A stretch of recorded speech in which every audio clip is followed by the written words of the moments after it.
అన్నదాత అన్నదాత మీ అన్నదాత చెమటోడ్చి ఆహారాన్నందించే రైతన్నా అనునిత్యం నీ కండదండగా నిలిచే నేస్తం ఎవరన్నా అన్నదాత అన్నదాత మీ అన్నదాత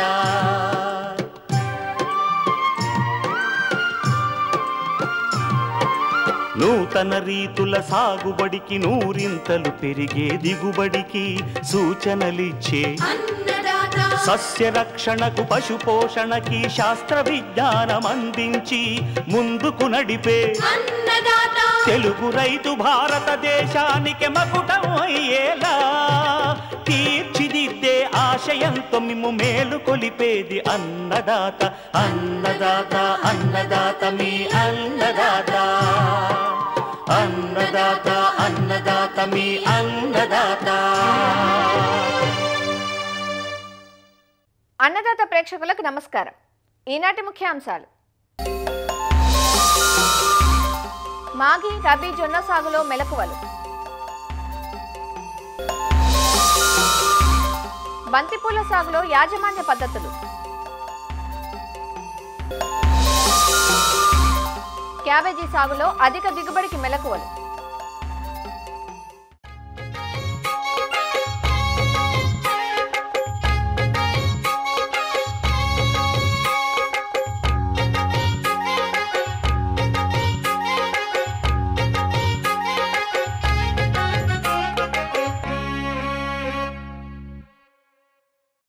తెలుగు రాష్ట్రాలలో పండించే చిరుధాన్యపు పంటల్లో జొన్న ప్రధానమైనది. పెరిగిన వినియోగంతో జొన్నను ఆహార ధాన్యంగానే కాకుండా పశువుల దానాగాను, పలు రకాల ఉప ఉత్పత్తుల తయారీలోనూ ఉపయోగిస్తున్నారు. గింజను తీసుకున్నాక చొప్పను పశువులకు మేతగా ఉపయోగిస్తారు. సెప్టెంబర్ మాసంలో మాగి జొన్నగాను, అక్టోబర్ మాసంలో రబీ పంటగాను జొన్నను రైతులు విత్తుకుంటూ ఉంటారు. మాగి రబీ కాలాల్లో జొన్న నుంచి ఎకరాకు 20 నుంచి 25 క్వింటాళ్ల అధిక దిగుబడులు సాధించాలంటే రకాల ఎంపిక మొదలు సాగు ఆశాంతం శాస్త్రీయ యాజమాన్య పద్ధతులు పాటించాలి. వివరాలు తెలియజేస్తున్నారు ఆచార్య ఎన్జీ రంగా వ్యవసాయ విశ్వవిద్యాలయం నంద్యాల ప్రాంతీయ పరిశోధనా స్థానం జొన్న విభాగం శాస్త్రవేత్త డాక్టర్ అయేషా పర్వీన్. చిరుధాన్య పంటలలో అధిక పోషకాలు లభించే పంటలలో జొన్న అనే పంట ఒకటి. ఈ పంట మనం సీజన్ చూసుకున్నట్లయితే మనకు మాగి జొన్న అయితే మనము సెప్టెంబర్లో వేసుకోవచ్చు. అదే మనకు రబీలో వేసుకోవాలైతే మనం అక్టోబర్ మాసంలో వేసుకోవచ్చు. ఇంకా లేట్ రబీకి అయితే మాత్రం మనం నవంబర్ వరకు వెళ్ళొచ్చు. మనం నవంబర్లో ఈ పంటని వేసుకోవాలంటే కొద్దిగా సీడ్ రేట్ అనేది పెంచుకోవాల్సి వస్తుంది. ఎందుకంటే మొవ్వు చంపు ఈగ అనేది లేట్గా సోయింగ్ చేసుకున్నప్పుడు ఎక్కువ వస్తుంది కాబట్టి కొద్దిగా సీడ్ రేటు మనం లేట్ సోయింగ్స్లో పెంచుకోవాల్సి వస్తుంది. ఇంకా మనం నేలలు చూసుకున్నట్లయితే నల్లరేగడి నేలలు, తేలికైన ఎర్ర నేలల వరకు మనకు సరిపోతాయి. అలాగే విత్తన మోతాదు అయితే మాత్రం మనకు ఒక ఎకరానికి 3 నుండి 4 కేజీల వరకు సరిపోతుంది. తెల్ల జొన్నల్లో అయితే మనకు రకాలు హైబ్రిడ్లు 2 దొరుకుతాయి. అలాగే పచ్చ జొన్నల్లో అయితే మనకు రకాలు మాత్రమే కనిపిస్తుంటాయి. ఇది ఫస్ట్ హైబ్రిడ్లు చూసుకున్నట్లయితే మనకు CSH 14, CSH 16 అనేది 2 హైబ్రిడ్లు ఉన్నాయి. 14 వచ్చేసి ఎక్స్క్లూజివ్గా ఖరీఫ్కే చెప్తారు. బట్ 16 వచ్చేసి మనకు ఖరీఫ్కి మాగికి రెండింటికి వేసుకోవచ్చు. కాబట్టి CSH 16 అనేది మనం మాగిలో వేసుకుంటే మనకు ఎకరానికి 15 క్వింటాల వరకు దిగుబడి వస్తుంది. బూజు తెగులను మరియు ఆకుమచ్చ తెగులను ఈ 2 తెగులని తట్టుకుంటుంది. అలాగే CSH 15-6 ఈ రకం వచ్చేసి మనకు 13 నుండి 14 క్వింటాల వరకు దిగుబడి ఇస్తుంది. ఈ రకం ఏమంటే మనకు కాండం కుళ్ళు తెగులు, మొవ్వు చంపు ఈగను తట్టుకునే రకం ఇది. ఈ 3 కాకుండా ఇంకొకటి మంచి హైబ్రిడ్ ఏదంటే CSH 13. కంకులు వచ్చేసి మధ్యస్థంలో వదులుగా ఉండి ఎక్కువ దిగుబడి ఇచ్చే హైబ్రిడ్ ఇది. ఇది ఎకరానికి 16 నుండి 18 క్వింటాల వరకు దిగుబడి ఇస్తుంది. ఇంకా తెల్ల జొన్నలో రకాలు చూసుకున్నట్లయితే CSV 216-6 ఈ రకం వచ్చేసి రబీలో వేసుకోదగ్గ రకము. దీని యొక్క దిగుబడి వచ్చేసి 14 క్వింటాల వరకు ఇస్తుంది. దీని యొక్క గ్రెయిన్స్ మరియు ఫాడరు నాణ్యంగా ఉంటుంది. గింజలు తెలుపు కలర్లో ఉంటాయి. ఇంకొక రకం వచ్చేసి M35-1 ఇది వచ్చేసి మాల్దండి టైపు. అంటే మనము ఎక్కువగా ఈ రకాన్ని చెప్పేది క్వాలిటీ కోసం చెప్తుంటాము. మనకు ఈల్డ్ కొద్దిగా తగ్గినా కానీ గ్రెయిన్స్ క్వాలిటీ ఎక్కువ ఉంటుంది కాబట్టి మార్కెట్లో దీనికి వాల్యూ ఎక్కువ ఉంటుంది. దీని గింజలు చాలా తెల్లగా మెరుస్తూ ఉంటాయి. దీని యొక్క గింజ మరియు చొప్ప కూడా నాణ్యంగా ఉంటుంది. ఇది వచ్చి మనకు కాండం కుళ్ళు తెగుళ్లను మరియు మొవ్వు చంపు ఈగను ఈ రెండింటిని కొంత మేరకు తట్టుకునే రకము. దీని యొక్క దిగుబడి వచ్చేసి మనకు ఎకరానికి 12-13 క్వింటాల వరకు ఇస్తుంది. ఇంకా మళ్ళీ మన నంద్యాల పరిశోధన స్థానం నుండి విడుదలైన తెల్లజొన్న రకాల్లో వచ్చేసి NTJ 1 నుండి NTJ 5 వరకు ఉన్నాయి. NTJ 2 వచ్చేసి మనకు డ్యూయల్ పర్పస్ సోర్గం అంటారు. అంటే మనకు గ్రెయిన్స్కి ఫాడర్కి రెండింటికి యూస్ చేసుకోదగ్గ రకము. ఇంకా రీసెంట్గా మనము రిలీజ్ చేసిన వెరైటీ తెల్లజొన్న రకం వచ్చేసి NTJ 5. ఈ 5 వచ్చేసి పొట్టి జొన్న రకము. దీని యొక్క పంట కాలం వచ్చేసి 95 రోజుల నుండి 100 రోజుల లోపలే అయిపోతుంది. దీని యొక్క దిగుబడి మనము 18 నుండి 25 క్వింటాల వరకు చెప్పుకోవచ్చు. దీని యొక్క చొప్ప మరియు గ్రెయిన్స్ వచ్చేసి నాణ్యంగా ఉంటాయి. అలాగే పచ్చజొన్న రకాల్లో చూసుకున్నట్లయితే మనము N13, N14, N15 ఈ 3 రకాలు ఉన్నాయి. N13 9 క్వింటాల వరకు ఇచ్చినా కానీ జొన్న మల్లెను తట్టుకునే రకము. పానికల్స్ వచ్చేసి చాలా కాంపాక్ట్గా ఉంటాయి. అదే N14 చూసుకున్నట్లయితే మనకు 12 క్వింటాల వరకు దిగుబడి వస్తుంది. దీని యొక్క చొప్ప చాలా నాణ్యంగా ఉంటుంది. ఎక్కువ చొప్ప దిగుబడి కూడా వస్తుంది. ఈ రెండింటితో పోల్చుకుంటే N15 అన్న రకము పచ్చజొన్న రకము. ఈ రకం యొక్క దిగుబడి మనకు 13 క్వింటాల వరకు వస్తుంది ఎకరానికి. దీని యొక్క చొప్ప నాణ్యంగా ఉంటుంది. చొప్ప దిగుబడి కూడా N13, 14తో పోల్చుకుంటే ఎక్కువగా వస్తుంది. రకాలు మనం ఎంపిక చేసుకున్న వెంటనే చేయాల్సింది విత్తన శుద్ధి. విత్తన శుద్ధితో మనం చాలా వరకు పెస్ట్ డిజీజెస్ని కంట్రోల్ చేసుకోవచ్చు. ఒక కేజీ విత్తనానికి 3 గ్రాములు థైరం లేదా క్యాప్టన్తో విత్తన శుద్ధి చేసుకోవాలి. అదే మనకు మొవ్వు చంపు ఈగ అనేది ఎక్కువగా ఉన్న ప్రాంతాల్లో ఏం చేయాలంటే థయోమితాగ్జమ్ అన్న మందును 3 గ్రాములు ఒక కేజీ విత్తనానికి కలిపి విత్తన శుద్ధి చేసుకుంటే మనకు ఈ మొవ్వు చంపు ఈగ అనేది రాదు. అలాగే తెగుళ్లలో గింజబూజు తెగులు, బంకకారు తెగులు, అలాగే కాండం కుళ్ళు తెగులు ఇవి కూడా మనం చాలా వరకు నివారించుకోవచ్చు. వరుసకి మధ్య 45 సెంటీమీటర్లు ఉండేటట్లు చూసుకోవాలి. అలాగే ఒక వరుసలో మొక్కకు మధ్య 12 నుండి 15 సెంటీమీటర్లు గ్యాప్ ఉండేటట్లు మనం విత్తుకోవాలి. ఎరువులు అంటే మనం చివరి దుక్కిలో ఏం చేయాలంటే ఒక ఎకరానికి 4 టన్నుల పశువుల ఎరువును, 45 కేజీస్ యూరియా, 150 కేజీల SSP, అలాగే 30 కేజీల MOP ఈ 3 కలిపి మనము పంట విత్తుకునేటప్పుడు వేసుకోవాలి. పంట మోకాలెత్తు వచ్చినప్పుడు ఆ 45 కేజీల యూరియాని మళ్ళీ వేసుకోవాలి. ఇంకా మనం ఇది రబీలో వేసుకుంటుంటాం కాబట్టి ఒకవేళ నల్లరేగడి నేలలైతే మనకు 15 రోజులకు ఒకసారి నీరు కట్టాల్సి ఉంటుంది. అలాగే ఎర్ర నేలలైతే వారానికి ఒకసారి నీరు కట్టుకోవాలి. అవసరాన్ని బట్టి మనం నీరు కట్టుకోవాలి. నీటి యాజమాన్యంలో మెయిన్ స్టేజెస్ వచ్చేసి పూత దశ మరియు గింజ పాలు పోసుకునే దశ. ఈ 2 దశలు మనం నీరు కట్టినట్లయితే మనకు అధిక దిగుబడి వస్తుంది. మనం విత్తిన 30 రోజుల తర్వాత ఏం చేయాలంటే దంతితో కానీ గుంటకతో కానీ మనము అంతర్కృషి చేసుకున్నట్లయితే మనకు తేమ బాగా నిలబడి దిగుబడి ఎక్కువ వస్తుంది. అలా కాకుండా 50% అట్రజిన్ మందును మనం విత్తిన 48 గంటల లోపల కనుక ఒక ఎకరానికి 800 గ్రాములు పిచికారీ చేసుకున్నట్లయితే మనకు వీడు చాలా వరకు తగ్గుతుంది. ఒకవేళ మనకు జొన్న మల్లె కనుక కనిపిస్తే అంటే జొన్న మల్లె మనకు 35 నుండి 40 రోజుల తర్వాత కనిపిస్తుంది. ఒక 50 గ్రాములు అమోనియం సల్ఫేట్ కానీ లేకుంటే 200 గ్రాములు యూరియా కానీ లీటర్ నీటికి కలుపుకొని మనం మల్లె పైన ఒక్కటే పిచికారీ చేసుకోవాలి. ఇలా చేసుకుంటే జొన్న మల్లెను నివారించుకోవచ్చు. కత్తెర పురుగు ఇది వచ్చేసి మొక్కజొన్నతో పాటు జొన్నను కూడా ఎక్కువగా డ్యామేజ్ చేస్తూ ఉంది.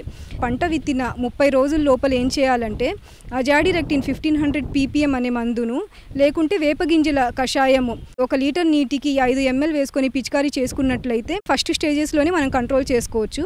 అలాగే 40 డేస్ నుండి 50 డేస్ తర్వాత వచ్చిన క్రాప్కి అయితే మనము క్లోరెంట్రినిలిప్రోల్ అనే మందును 0.3 ml లేదా స్పైనోసాడ్ అనే మందును 0.3 ml ఏదో ఒకటి పిచికారీ చేసుకోవాలి. ఇది కాకుండా మొవ్వు చంపు ఈగ అనేది ఇది వచ్చేసి మనం పంట విత్తిన 30 రోజుల ముందే వస్తుంది. ఆల్రెడీ మనం విత్తన శుద్ధి చేసుకున్నట్లయితే ఈ మొవ్వు చంపు ఈగ అనేది మ్యాక్సిమం రాదు. ఒకవేళ వచ్చినా కానీ మనము క్లోరెంట్రినిలిప్రోలు లేదంటే నొవల్యూరాన్ ఇలాంటి మందులను ఏదో ఒక దానిని మనము 7 రోజులకి 14 రోజులకి 21 రోజులకి స్ప్రేయింగ్ చేసుకుంటే మొవ్వు చంపు ఈగ అనేది ఫుల్గా కంట్రోల్ అయిపోతుంది.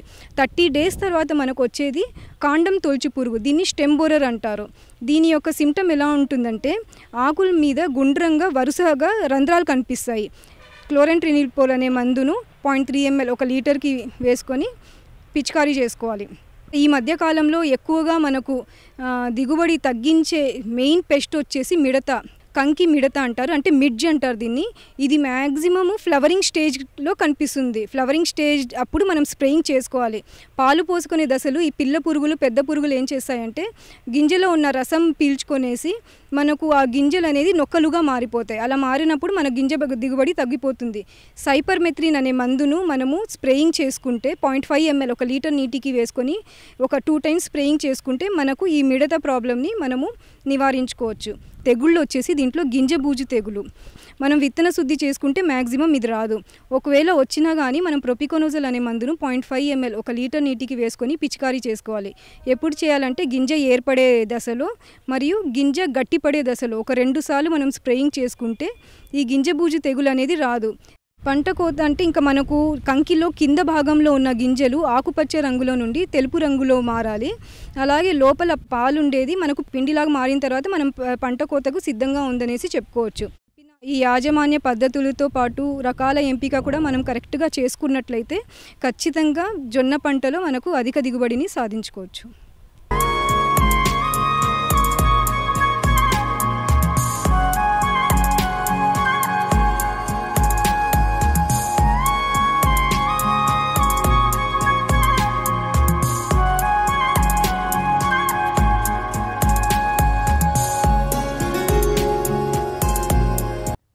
సాగులో పేరెన్నికగన్న పూబంతి బంతి. వివిధ సైజుల్లో ఆకర్షణీయమైన రంగుల్లో అందరికీ అందుబాటు ధరలో దొరకటం వల్ల నేడు ప్రతి ఇంట బంతిపూల వాడకం సర్వసాధారణమైపోయింది. ప్రధానంగా శుభకార్యాల్లోనూ అలంకరణలకు ఎక్కువగా వినియోగిస్తుండటం వల్ల పండుగల సీజన్లో మంచి డిమాండ్ ఉన్న పంట ఇది. కేవలం పూబంతిగానే కాదు, ఈ మొక్కల నుండి లభించే సహజ రంగులను వివిధ పరిశ్రమల్లో వాడుతున్నారు. సాధారణంగా పండుగల పరంపర ప్రారంభమయ్యే సెప్టెంబర్, అక్టోబర్ మాసాల నుంచి బంతిపూలకు మంచి డిమాండ్ ఉంటుంది. సంవత్సరం పొడవునా బంతిని సాగు చేసే అవకాశం ఉన్నప్పటికీ నాణ్యమైన పూల దిగుబడి శీతాకాలంలో ఎక్కువగా ఉంటుంది. బంతిపూల సాగులో యాజమాన్య పద్ధతులను తెలియజేస్తున్నారు డాక్టర్ వైఎస్ఆర్ ఉద్యాన విశ్వవిద్యాలయం పార్వతీపురం ఉద్యాన కళాశాల assistant professor doctor Kranthi Kumar. సాధారణంగా ఏంటంటే బంతి మనం నాటుకునేటప్పుడు ఏంటంటే మనం జూలై మొదటి వారం నుంచి ఫిబ్రవరి మొదటి వారం వరకు కూడా మనం వేసుకోవచ్చు. కాకపోతే ఏంటంటే ఎస్పెషల్లీ సెప్టెంబర్, అక్టోబర్ మాసాల్లో వేసుకున్నట్లయితే మనకి మంచి దిగుబడి రావడం జరుగుతుంది. అదేవిధంగా సరైన ఫెస్టివ్ సీజన్ కనుక మార్కెట్లో కూడా మంచి డిమాండ్ ఉంటుంది. సో అందువలన అంతేకాకుండా దాని నుంచి ఏమైనా విత్తనం తీసుకోవాలన్నా కూడా మంచి విత్తనం రావడానికి అవకాశం ఉంటుంది. కనుక రైతులు ఈ సెప్టెంబర్, అక్టోబర్ మాసాల్లో మనం ప్లానింగ్ చేసుకున్నట్లయితే, నాటుకున్నట్లయితే మంచి దిగుబడులు వస్తాయి.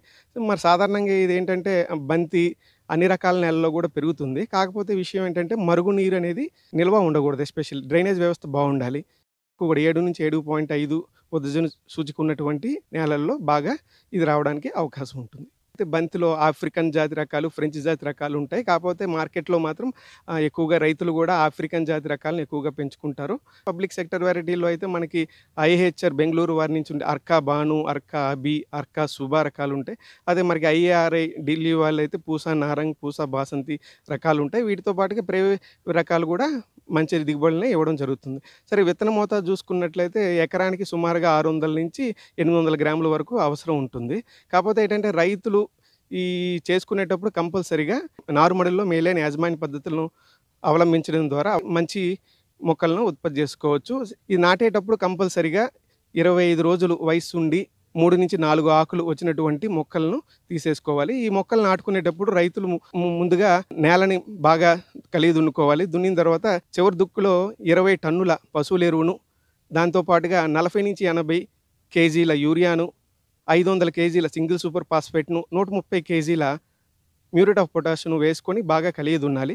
ఈ కలిగి దున్నిన తర్వాత ఆఫ్రికన్ జాతి రకాలకైతే సుమారుగా మొక్కకి 30 సెంటీమీటర్లు ఎడము, అదే వరుసకి 40 సెంటీమీటర్ల ఎడంలో మొక్కలు అనేది నాటుకోవాల్సి ఉంటుంది. మొక్కలు నాటుకునేటప్పుడు సాయంత్రం వేళల్లో కానీ నీడగా ఉండే టైంలో మాత్రం నాటుకున్నట్లయితే మొక్కలు బాగా మనకి సస్టైన్ అవుతాయి. సో అందువలన రైతులు ఈ విషయం గమనించాలి. మొక్కలు నాటిన తర్వాత చిన్న తడి అనేది కంపల్సరీగా ఇవ్వాలి. అదే మొక్కలు నాటిన తర్వాత 35 రోజుల తర్వాత ఒకసారి 40 నుంచి 80 కేజీల యూరియాను పైపాటుగా వేసుకొని వాటర్ ఇవ్వాల్సి అవసరం ఉంటుంది. ఈ ఆఫ్రికన్ జాతి రకాలని పొడవుగా పెరుగుతూ ఉంటాయి కనుక కంపల్సరీగా రైతులు నాటిన 40 రోజులకి కంపల్సరీగా పించింగ్ అంటే చివరలో ఏంటంటే తుంచి వేయాలి. ఈ విధంగా తుంచి వేయడం వల్ల ఏం జరుగుతుందంటే సైడ్గా వచ్చే కొమ్మలు ఎక్కువగా పెరిగి ఎక్కువగా పూ దిగుబడి రావడానికి అవకాశం ఉంటుంది. అంతేకాకుండా ఇప్పుడు నీటి యాజమాన్యం చూసుకున్నట్లయితే కంపల్సరీగా బంతి సాకియా స్టేజ్లో కానీ అంటే వెజిటేటివ్ గ్రోత్ టైంలో కానీ లేకపోతే ఫ్లవరింగ్ వచ్చే టైంలో కానీ కంపల్సరీగా నీటి ఎద్దడి లేకుండా చూసుకోవాల్సి ఉంటుందన్నమాట.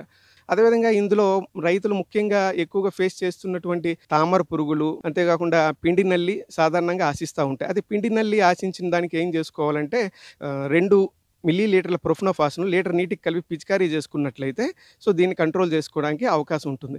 అదేవిధంగా ఇప్పుడు తామర పురుగులు ఇవేం చేస్తాయంటే రసాన్ని పీల్చివేస్తాయి. లేత ఆకుల్ని కానీ రసం పీల్చివేయడం వల్ల తెల్లగా ఏర్పడతాయి. అంతేకాకుండా ఈ పువ్వు మొగ్గల్ని కూడా ఇవి రసం పీల్చివేయడం వల్ల బాగా ఎండిపోయి పడిపోవడానికి అవకాశం ఉంటుంది. దీన్ని కంట్రోల్ చేసుకోవడానికి 3 ml ఇమిడాక్లోప్రిడ్ను 10 లీటర్ల నీటికి కలిపి పిచికారీ చేసుకున్నట్లయితే దీన్ని కంట్రోల్ చేసుకోవచ్చు. ఈ విధంగా రైతులు మేలైన యాజమాన్య పద్ధతులు పాటించినట్లయితే సుమారుగా 4 నుంచి 5 టన్నుల వరకు దిగుబడి రావడానికి అవకాశం ఉంటుంది.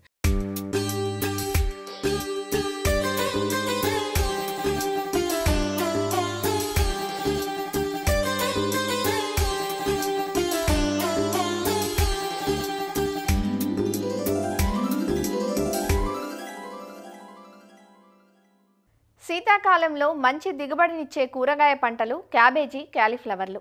ఏడాదంతా వీటిని మార్కెట్ గిరాకీని అనుసరించి సాగు చేసిన శీతాకాలపు చల్లని వాతావరణం వీటి సాగుకు ఎంతో అనుకూలంగా ఉంటుంది. వీటిలో క్యాబేజీ నుంచి ఎకరాకు 20 టన్నుల దిగుబడి వరకు రైతులు సాధించగలిగారు. సాగు చేసే రకాన్ని బట్టి ఆగస్టు 2వ పక్షం నుంచి నవంబర్ చివరి వరకు క్యాబేజీని నాటుకోవచ్చు. రకాన్ని బట్టి 70 నుంచి 120 రోజుల్లో పంట అందివస్తుంది. అయితే క్యాబేజీకి పురుగుల సమస్య ఎక్కువ. డైమండ్ బ్యాక్ మాత్ అనే పురుగుతో పాటు నల్లకుళ్ళు తెగులు ఎక్కువగా ఆశిస్తుంది. వీటి నివారణకు ఒక్క రసాయన మందులపై ఆధారపడకుండా సమగ్ర సస్యరక్షణ చర్యలను సాగు ఆరంభం నుంచి ఆచరణలో పెట్టాలి. మరి నాణ్యమైన క్యాబేజీ గడ్డల కోసం సాగులో ఎలాంటి మెలకువలు పాటించాలో రాజేంద్రనగర్లోని శ్రీ కొండా లక్ష్మణ్ తెలంగాణ రాష్ట్ర ఉద్యాన విశ్వవిద్యాలయం కూరగాయల పరిశోధనా స్థానం ప్రధాన శాస్త్రవేత్త మరియు అధిపతి డాక్టర్ డి అనిత నుంచి తెలుసుకుందాం. క్యాబేజీ పంట ముఖ్యంగా మనకి రబీ సీజన్లో అంటే అక్టోబర్, నవంబర్ మాసం ఈ శీతాకాలంలో మనకి తెలంగాణ ప్రాంతంలో మంచిగా దిగుబడిని ఇస్తుంది. అయితే ఈ క్యాబేజీ పంటను పండించడానికి మనకు నేల ముఖ్యంగా ఒకవేళ నల్ల నేల అయితే కొంచెం ఇసుక శాతం ఉండి నల్ల నేలలు లేదా గుల్లగా ఉన్న నేలలు, ఎర్ర నేలలు ఇవన్నీ కూడా క్యాబేజీ పంటకు అనుకూలంగా ఉంటాయి.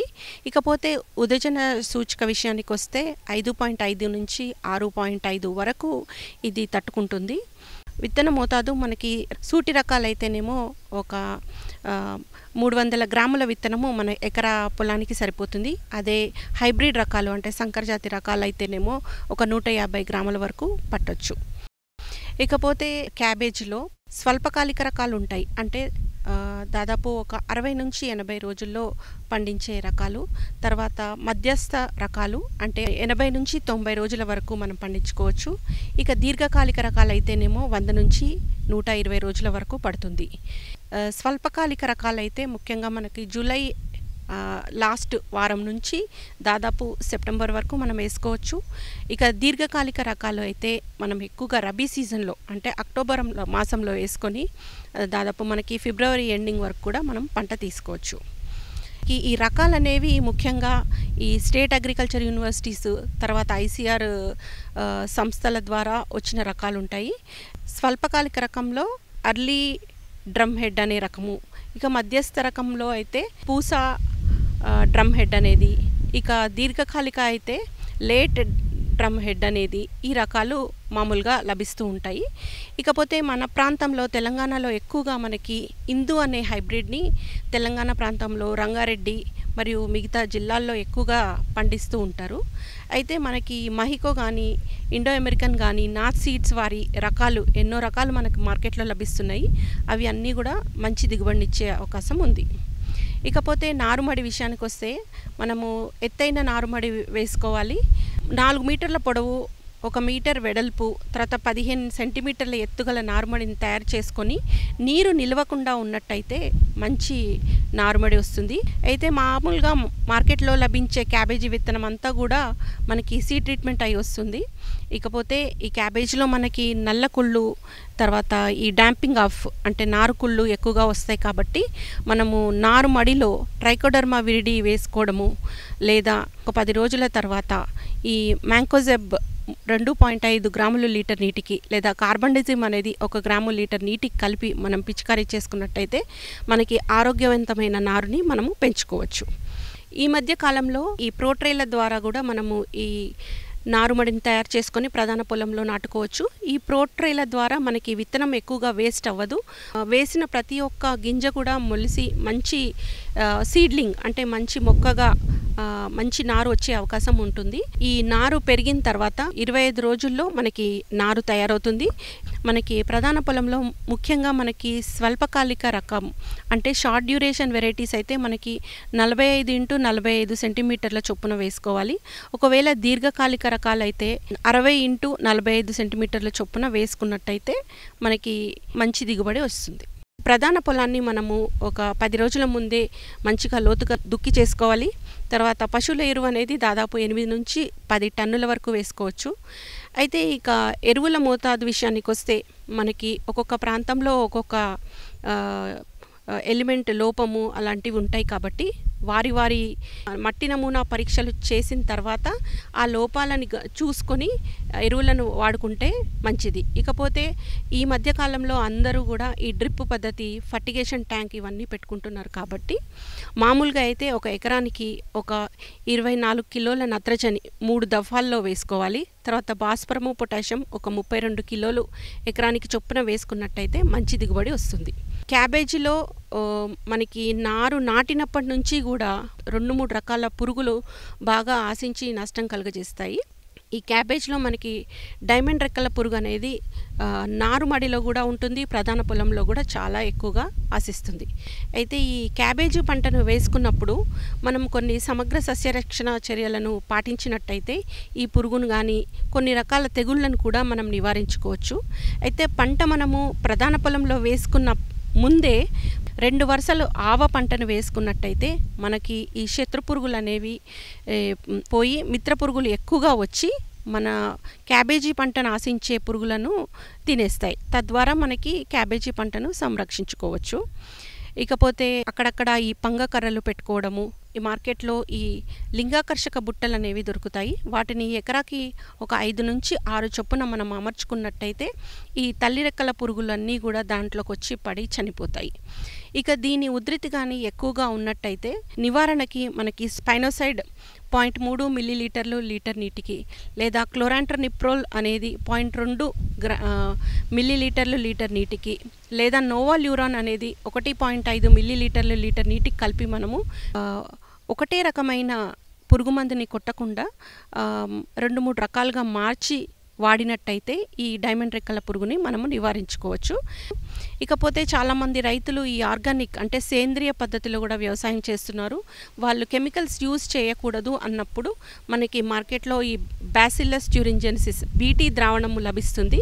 దాని 2 నుంచి 5 మిల్లీలీటర్లు లీటర్ నీటికి చొప్పున వాడుకున్నట్టయితే ఈ డైమండ్ రెక్కల పురుగుని మనం నివారించవచ్చు. ఇంకొక రోగము నల్ల కుళ్ళు తెగులు అనేది కూడా ఈ క్యాబేజ్లో ఎక్కువగా ఆశిస్తుంటుంది. ఆకంతా నల్లగా వి ఆకారంగా మాడిపోతూ ఉంటుంది. దీనికైతే ఈ స్ట్రెప్టోసైక్లిన్ కానీ కాసుగామైసిన్ కానీ ఒక 50 మిల్లీగ్రాములు లీటర్ నీటికి కలుపుకొని పిచికారీ చేసుకోవాలి. ఈ తెగులు తీవ్రంగా వచ్చినట్టయితే తర్వాత 2 సంవత్సరాల వరకు మనము నూనె గింజ పంటలు వేసుకున్నట్టయితే ఈ తెగుల్ని కొంతవరకు తగ్గించుకోవచ్చు. అయితే మనం పురుగు మందు కొట్టిన తర్వాత 5 నుంచి 7 రోజుల వరకు ఒక గ్యాప్ ఇచ్చి తర్వాత పువ్వుని కోయటం వలన పురుగు మందు అవశేషాలు తక్కువయ్యే ఛాన్స్ ఉంటుంది. నీటిని కూడా ఒకవేళ బరువైన నెలలైతే ఒక 10 రోజుల వ్యవధిలో ఒకసారి ఇవ్వటము, ఒకవేళ తేలిక నెలలైతే వారం రోజులకు ఒకసారి నీటిని ఇవ్వడము, ఇలా చేసుకున్నట్టయి ఈ సస్యరక్షణ పద్ధతులను పాటించినట్టయితే ఎకరాకి దాదాపు ఒక 14 నుంచి 16 టన్నుల దిగుబడి వచ్చే అవకాశం ఉంటుంది. మరిన్ని విభిన్న అంశాలతో రేపటి అన్నదాతలో మళ్ళీ కలుసుకుందాం. నమస్కారం. అన్నదాతలు తమ సందేహాలు సమస్యలను 1800 425 4085 టోల్ ఫ్రీ నెంబర్లో ఉదయం 10 గంటల నుంచి 11 గంటల మధ్య పని దినాలలో సంప్రదించగలరు. ఈ కార్యక్రమాన్ని యూట్యూబ్లో www.youtube.com/annadaata ETV లింక్ ద్వారా వీక్షించవచ్చు.